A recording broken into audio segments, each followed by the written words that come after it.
Nous allons voir aujourd'hui l'optimisation du coup de poing et notamment nous allons découper le mouvement et optimiser la gestion des membres inférieurs, des membres supérieurs et de sa neutralisation dans différentes phases, sur place, vers l'avant et vers l'arrière. Le partenaire peut de manière aléatoire déclencher l'action et l'athlète est amené à s'adapter au déclenchement de l'attaque. Pour être imprévisible, je varie la manière dont je vais neutraliser la jambe avant adverse. Après l'esquive, tout de suite revenir vers l'avant. Réduire le temps entre l'esquive et tout de suite bondir sur l'adversaire et se retrouver en mi-distance pour pouvoir placer son coup de poing. L'entraîneur se concentrera sur la qualité de prise d'appui du pied arrière et de l'impulsion pour revenir vers l'avant.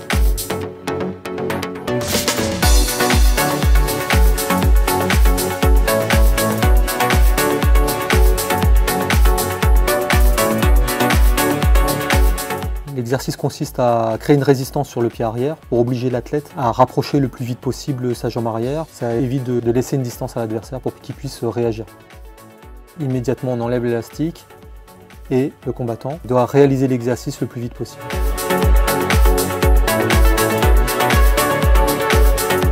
Il faut bondir vers l'avant pour surprendre son adversaire et ne pas se laisser contrer par sa jambe avant ou sa jambe arrière. Insister sur le fait de bien se propulser avec sa jambe arrière et de la ramener très rapidement vers l'avant.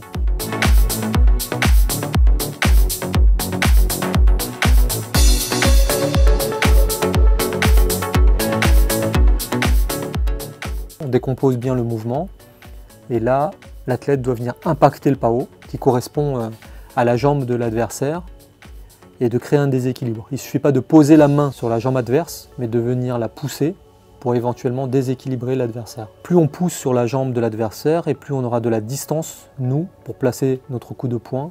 L'intérêt de basculer le buste, ça nous permet de gagner quelques centimètres pour que notre plastron ne soit pas impacté par le pied avant de l'adversaire et lui permettre de scorer. Première situation de niveau 1, où l'athlète va venir neutraliser avec son bras avant, sur place. Deuxième situation où l'athlète vient venir neutraliser la jambe avant avec un mouvement du buste vers l'arrière. On pourra observer que le pied arrière de l'athlète vient se décaler vers l'arrière.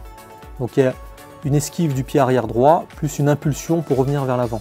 On amène l'adversaire à baisser sa jambe de frappe pour nous laisser la distance pour pouvoir placer notre coup de poing. Pourquoi impacter fort? Pour créer un déséquilibre éventuel de l'adversaire vers l'avant. Maintenant, on se focalise sur la qualité du coup de poing. Ici, l'entraîneur devra se concentrer sur la trajectoire du coup de poing. Là, il faut coordonner le fait de baisser la jambe de l'adversaire et le fait d'enclencher le coup de poing.